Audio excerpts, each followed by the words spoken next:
A paz do Senhor para todos.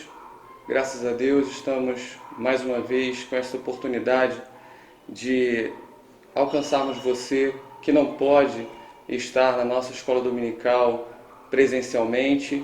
Através desse canal do YouTube você pode acessar e ter também aí na sua casa a nossa escola dominical chegando até você.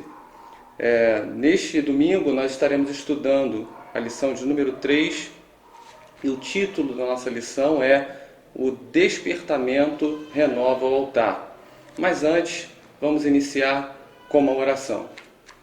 Senhor nosso Deus, poderoso e eterno Pai, queremos te louvar, Senhor, por esta rica oportunidade de aprendermos a sua palavra, de estarmos, Senhor, meditando, Senhor, nas Escrituras Sagradas e através delas, Senhor, nós retirarmos lições para a nossa vida. Nós queremos te pedir a tua bênção para todos aqueles que estão em seu lar nesse momento e sendo alcançado por esse canal, Senhor. Que a tua presença, a tua mão esteja, Senhor, sobre eles e que eles sejam igualmente abençoados por ti, Senhor, através da sua palavra, através, Senhor, do renovo que há, Senhor, ao estudarmos as suas escrituras e aplicarmos em nossa vida. É o que nós pedimos no nome de Jesus. Amém. Muito bem. Nós, durante todo esse trimestre, estamos estudando uma edição muito especial. Durante esse momento especial que estamos vivendo também de dificuldades, e estamos fazendo uma edição toda especial. Nós estamos estudando sobre a reconstrução de Jerusalém e o avivamento, ou então o despertamento que houve com o povo de Judá nesses dias. E através de todo esse despertamento que houve com o povo, nós iremos extrair lições para a nossa vida. Ou seja, nós estaremos fazendo uma aplicação em nossa vida, estudando esse momento que foi um momento muito importante da história de Judá, um momento de muitos desafios, de muitas dificuldades, mas aonde Deus enviou um avivamento para que esse povo saísse da Babilônia e voltasse para a sua terra natal. Nós vemos que a nossa revista fala sobre avivamento, o título original da revista fala sobre despertamento. Na verdade, são sinônimos. Despertamento, avivamento são sinônimos. Estas lições que nós iremos estudar durante todo esse trimestre são extraídas exatamente de onde? São extraídas exatamente dos livros históricos que nós temos na Escritura Sagrada.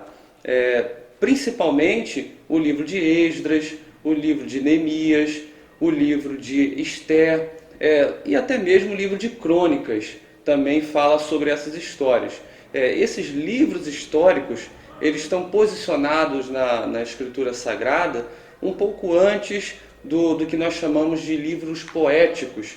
Mas, na verdade, se nós colocássemos e imaginássemos esses livros um pouco mais à frente, depois, ali mais próximo do período interbíblico, porque todo esse período histórico, ele aconteceu mais posicionadamente, na verdade, um pouco antes do período interbíblico. E quando nós imaginamos todas essas escrituras sendo colocadas numa ordem cronológica, nós imaginamos de uma forma muito melhor. E toda essa história trata-se de quê? Trata-se da história do retorno do cativeiro da Babilônia, do povo de Judá. E essa história, ela foi movida por um grande despertamento. E esse despertamento tem a ver com a restauração. Em primeiro lugar, a restauração do povo de Deus como nação, porque eles recuperam a sua condição como nação. Então, em primeiro lugar, uma restauração patriótica. E, em segundo lugar, também é uma restauração ou uma manutenção da promessa divina do Senhor onde ele promete a vinda do Messias. Nós sabemos que pelas Escrituras o Senhor Jesus é a raiz de Davi, é o leão de Judá, é a promessa que viria de Judá. Então manter o povo judeu, existindo na face da terra significa, por última instância, significa manter a promessa de Deus que Jesus viria nos salvar. Esse despertamento que nós estamos estudando na lição 3 do povo de Judá mostra, na verdade, o cerne, o centro do verdadeiro avivamento. Qual é o verdadeiro avivamento? O verdadeiro avivamento, ele está baseado na obediência restrita da palavra de Deus, e esta obediência, ela sempre vai levar o ser humano a ter uma necessidade de se achegar próximo de Deus. E é nesse contexto que nós encontramos o altar. O altar, ele vai falar sobre presença de Deus, porque é no altar que, no Antigo Testamento, os pecados do povo de Deus, ele era retirado, ou vamos dizer assim, encobertos, através dos sacrifícios. E sem retirar o pecado, não há como ter comunhão com o Senhor, porque o pecado, ele faz separação entre Deus e o homem. Então o altar, ele está relacionado à presença de Deus. E nós vamos falar sobre este avivamento, esta restauração do altar. Mas antes eu vou dar 2 pontos aqui para vocês que caracteriza o verdadeiro e genuíno avivamento. Por que caracteriza o verdadeiro e genuíno avivamento? Existe um avivamento que é falso? Existe. Existe um avivamento que é movido por emoção. Mas nós sabemos que existe o verdadeiro avivamento. E que verdadeiro avivamento é este? Todo verdadeiro avivamento, ele é movido, em primeiro lugar, com uma vida de oração, como nós vimos nas lições anteriores, falando sobre o profeta Daniel, e também sobre uma obediência à palavra de Deus. A emoção, ela faz parte da vida humana, ela acontece, mas o avivamento, ele não pode ser caracterizado através da emoção. Até mesmo também é um erro muito comum nós cometermos e acharmos que os dons espirituais, as manifestações dos dons espirituais, é uma evidência de um avivamento, quando na verdade a manifestação dos dons espirituais é, sobretudo, uma consequência de um verdadeiro avivamento. A manifestação dos dons espirituais, como nós somos pentecostais e cremos na continuidade dos dons, cremos no falar em línguas, cremos nos dons de profecia, tudo isto é uma consequência de um verdadeiro avivamento, de algo que está realmente estruturado, através de uma vida de oração, através de uma vida de obediência à palavra de Deus, e esta estrutura vai levar o crente até a consequência, que é uma vida cheia de Deus, da alegria do Espírito Santo e também com a manifestação dos dons espirituais.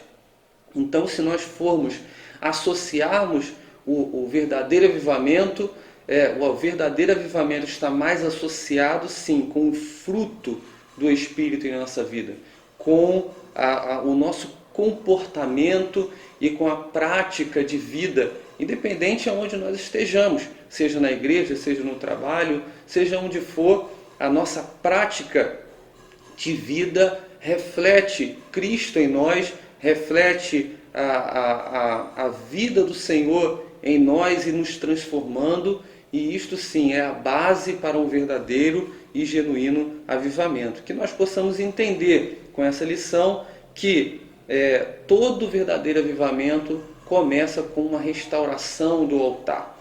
E nós iremos falar aqui sobre 3 tópicos. O primeiro tópico é o contexto do despertamento que renova o altar. O segundo tópico é a importância do altar no Antigo Testamento e no Novo Testamento. O terceiro tópico fala sobre as evidências do verdadeiro despertamento.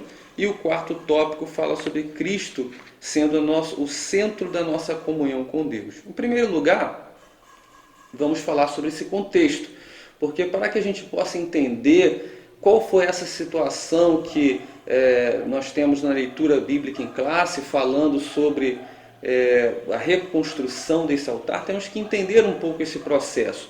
Como nós vimos nas lições passadas, a primeira e a segunda foi um bloco de introdução, de explicação do que é o despertamento. Nós vimos que Deus ouviu a oração do profeta Daniel quando este viu nas escrituras sagradas, profetizado por boca de Jeremias, que o tempo do cativeiro seria de 70 anos. E nós vemos que através desta oração de Daniel, Deus produziu no povo de Judá um grande despertamento. E não somente isso, mas sim levou ao rei daquela situação atual, que já não era mais a Babilônia, mas sim já o governo persa, chamado rei Ciro, a ser movido pelo próprio Deus e liberar aquele povo do seu cativeiro, que já havia se passado 70 anos, e ainda não somente liberar o povo, mas sim dar um objetivo para aquele povo, que era reconstruir um templo em Jerusalém. Veja que interessante, Deus ele usou um rei ímpio para executar os seus propósitos. Isso mostra a soberania de Deus, isso mostra como Deus ele tem um controle sobre todas as coisas, como Deus ele dirige, ele governa, ele tem as rédeas de todas as coisas que acontecem no mundo. Às vezes nós ficamos perplexos, olhamos e dizemos: Senhor, será mesmo que o Senhor está tendo controle disso? Mas na verdade o Senhor ele tem um controle de todas as coisas, porque tudo pertence a Ele e Ele é soberano. E Ele usa este rei chamado Ciro para libertar o povo do seu cativeiro, inicialmente um cativeiro babilônico, e eles são liberados depois de 70 anos.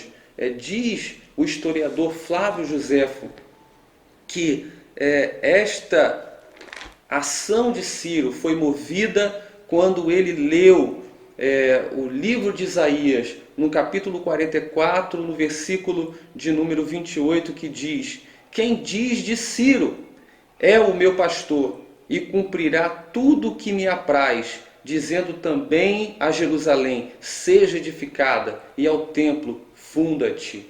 Ou seja, o profeta Isaías ele viveu 210 anos antes do rei Ciro, e aqui havia uma profecia, e Ciro, quando ele se depara com esta situação, na profecia sendo mencionado o seu próprio nome, ele é movido por Deus e ele libera a nação de Judá daquele momento de exílio. E nós vemos que o rei Ciro não somente liberou a nação de Judá, mas também deu a eles todos os utensílios do templo. Todos os utensílios que haviam no primeiro templo foram devolvidos para a nação de Judá. Isto mostra a proteção de Deus. Isso nos mostra como Deus ele guarda o seu povo. E é um milagre, porque os utensílios eram formados de ouro, de prata, de bronze. Poderiam muito bem serem vendidos ou então utilizados em outra coisa, mas o próprio Deus, ele guardou aqueles utensílios. Ele providenciou que todos esses utensílios fossem guardados. E isso mostra o poder de Deus, o controle de Deus.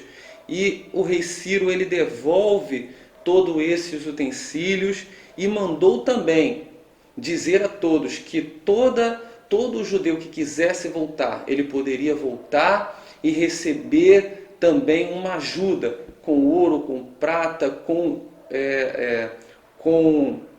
coisas que seriam como instrumentos, seriam como situações que dariam condição para que o povo chegasse em Jerusalém e fizesse ali a reconstrução do templo. Nós vemos interessante que há um paralelo aqui entre o Egito e a Babilônia. No Egito, o povo de Israel foi liberado e recebeu ouro, prata, e eles foram mesmo liberados dessa forma. E aqui nós vemos o rei Ciro também fazendo dessa mesma forma, agora para a reconstrução do templo em Jerusalém. E o povo de Deus, ele foi liberado. Porém, as Escrituras nos dizem, em Esdras capítulo 2, versículo 64 e 67, que foram poucos que retornaram nessa primeira leva. Aproximadamente 50.000 pessoas voltaram. Porque você imagina só, 70 anos se passaram, tudo aquilo que havia sido construído, porque eles estavam no cativeiro, mas precisavam viver ali dentro daquele cativeiro. Houve o Império Babilônico, depois o Império Persa, então eles tinham uma vida construída ali. Existiam pessoas que tinham 50 anos, 60 anos, que nasceram no cativeiro e ali estabeleceram a sua vida. Então houve uma coragem para mudar. E em primeiro lugar, essas 50.000 pessoas foram para Jerusalém, voltaram para a sua terra natal. Quando eles chegaram lá, encontraram a terra não ocupada. Isso também mostra um milagre de Deus, porque as outras nações ao redor, apesar de Jerusalém e toda a Palestina ali estar desocupada, as nações não ocuparam aquele local. Ficou totalmente destruída, desolada, e o povo de Deus ele retorna, o povo de Judá retorna. Quando eles retornam, cada um vai para as suas casas e cada um vai para o seu território de origem. Nesse território de origem eles encontram uma situação calamitosa, precisariam recomeçar tudo do zero. E a Bíblia diz que certamente cada um começou a reconstruir a sua vida. Só que o tempo foi passando e aquele tempo passando não contribuía para a reconstrução do templo. Na verdade, eles estavam esquecendo do seu principal objetivo, que era reconstruir o templo. Só que o versículo de número 3 da nossa leitura bíblica em classe, de Esdras 3, capítulo 3, versículo 3, diz que houve um terror sobre a nação de Judá. Por quê? Este terror veio sobre a nação de Judá por causa dos povos da terra que estavam ao redor. Muito provavelmente, os povos, eles vendo que havia uma movimentação, começaram a querer também aquela terra e começaram a talvez a investir, a tentar alguma coisa, a impedir que a nação de Judá voltasse àquele local. E através desse terror, o povo de Israel foi novamente despertado. E no 7º mês, todos foram para Jerusalém. E diz o versículo de número 1: o povo se ajuntou como um só homem em Jerusalém para adorar ao Senhor, para levantar o altar e oferecer holocaustos a Deus, ao Deus de Israel. Isso mostra a união desse povo. Isso mostra como o povo ele se uniu para realizar de novo esta obra, começando, renovando o seu altar. No segundo tópico que nós vamos estudar, fala sobre a importância do altar no Antigo Testamento e no Novo. O altar é uma figura que você, que é estudante da Escola Bíblica Dominical, teve a oportunidade, há pouco tempo atrás, de falarmos sobre os utensílios. O altar era uma peça quadrada, ela tinha 2,25 m de largura e de comprimento e tinha 1,35 m de altura, era feito de madeira de acácia, mas revestida por fora e por dentro com cobre ou então bronze. Então essa figura do altar era uma figura muito importante, era um utensílio muito importante. A primeira coisa que eles fizeram foram levantar um altar de holocausto. Por que isso? Não havia como eles começarem a construção do templo sem um altar. Porque o altar fala sobre o perdão dos pecados. E como eu disse no início, sem o perdão não há comunhão com Deus. Então eles precisaram, em primeiro lugar, levantar novamente o altar para recomeçar os sacrifícios, terem acesso ao perdão de Deus dos seus pecados e recomeçarem a reconstrução do templo. Quando a gente fala sobre o altar, nós vemos que nas Escrituras o altar ele vem antes até mesmo da lei de Moisés. Na nossa revista, na leitura diária, fala sobre o altar de Noé, o altar de Abel, o altar de Abraão, o altar de Josué, o altar de Gideão. Todos esses homens, eles viveram antes da lei, e antes da lei eles tinham também a prática do altar. Nós vemos várias vezes nas Escrituras, Abraão principalmente, construir altar. Não era o altar que foi construído no tabernáculo, era um altar de pedra, mas ele construía o altar e sacrificava a Deus. Isso mostra que, apesar de ainda não existir a lei no tempo de Abraão, de Noé, eles tinham já dentro da sua mente, no seu inconsciente, já uma determinação de que alguém precisaria morrer para ter o perdão dos seus pecados sido executados. Então nós vemos que no tabernáculo, o primeiro utensílio a ser construído foi o altar de bronze. Isso mostra a importância do altar. Como o altar ele era uma peça importante no tabernáculo e na vida do povo judeu. Por isso, eles precisaram renovar o altar. Agora vamos falar um pouquinho sobre a diferença do altar no Antigo Testamento e no Novo Testamento. O altar no Antigo Testamento era o primeiro local do tabernáculo, a primeira peça que se mantinha contato com Deus, em que se iniciava a jornada em direção ao lugar santíssimo. Nós vemos que na posição dos utensílios do tabernáculo, o altar ele se encontrava logo no início. Então, para que o povo judeu, para que o sumo sacerdote encontrasse o Santo dos Santos, que era o lugar santíssimo, ele precisaria passar antes pelo altar. E isso nos mostra o quê? Nos mostra que isto é um símbolo, que no Novo Testamento esse altar, ele é o próprio Calvário, ele é a cruz de Cristo, que é também o nosso ponto de partida para a nossa jornada ao céu. Então, qual é o paralelo que nós montamos aqui?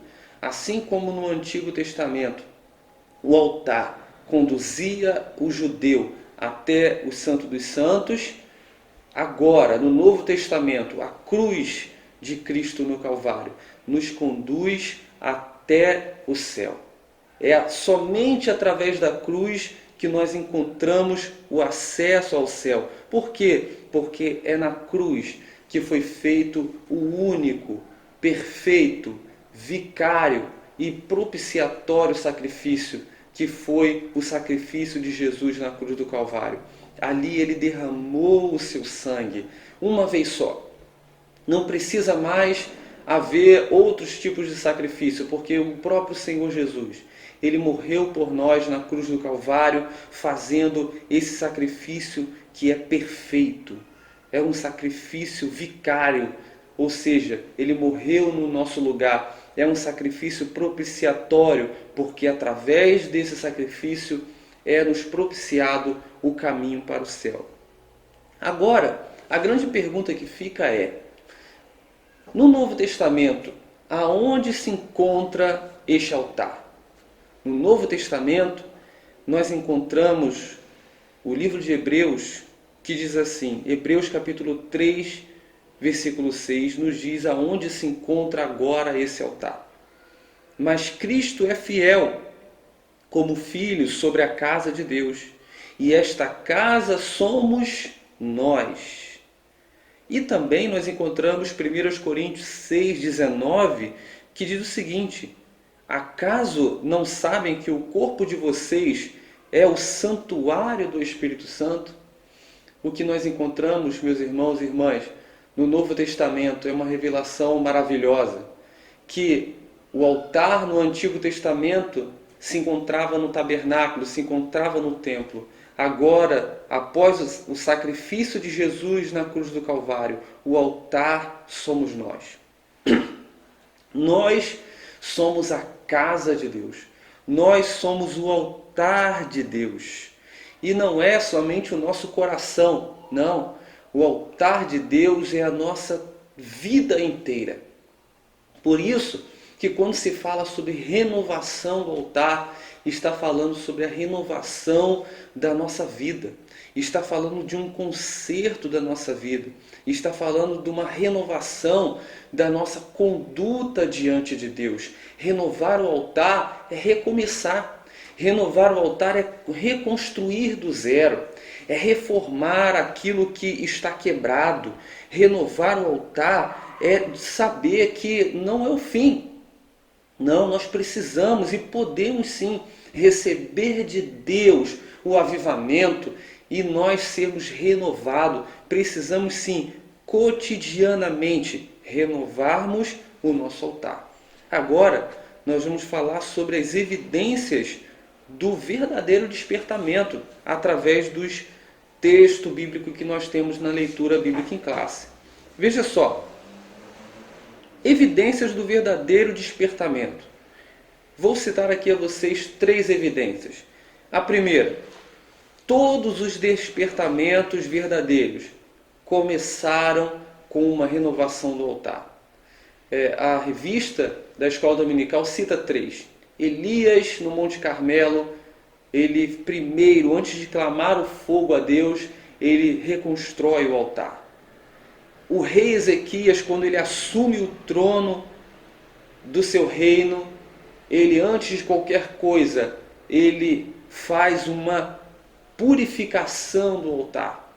E por último, nós vemos aqui na lição, o povo de Judá, quando ele chega em Jerusalém, a primeira coisa que eles fazem foi reconstruir o seu altar sobre as antigas bases. A segunda evidência que nós encontramos é a construção do altar se deu nos termos determinados pela lei de Moisés. Esdras, capítulo 3, versículo 2, nós encontramos dizendo o seguinte, que tudo o que foi feito como estava escrito na lei de Moisés, o homem de Deus.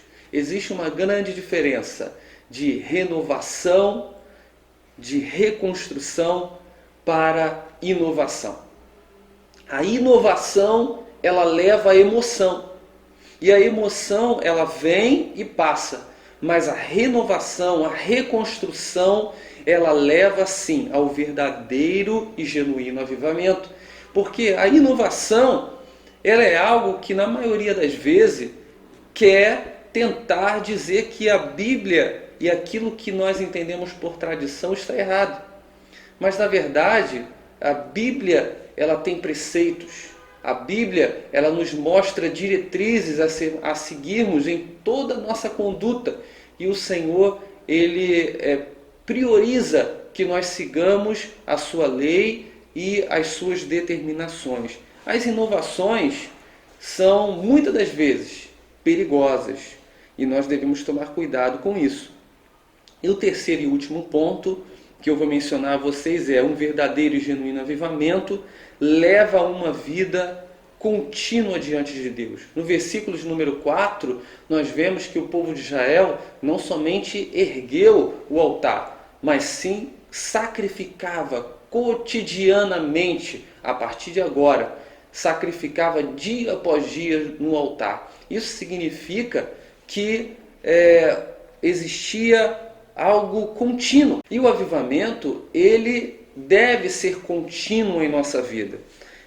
O avivamento, a gente tem que entender o seguinte, não pode ser baseado em um momento de emoção de domingo e que se passa à noite e se finda numa segunda-feira cansativa.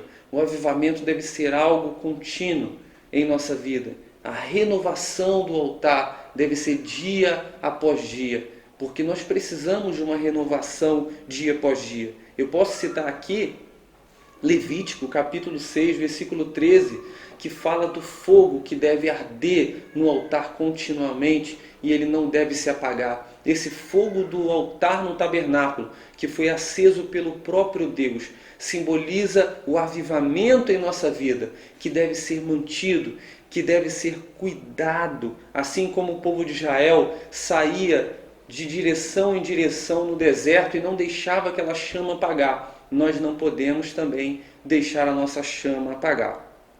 E por último, nós vemos que Cristo é o centro da nossa comunhão com Deus. Nós precisamos fazer essa aplicação.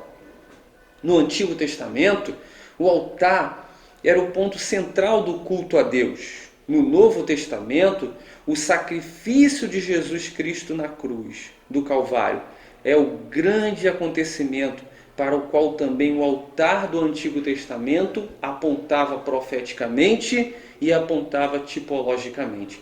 Nós devemos entender que não há como ter comunhão com Deus sem Jesus.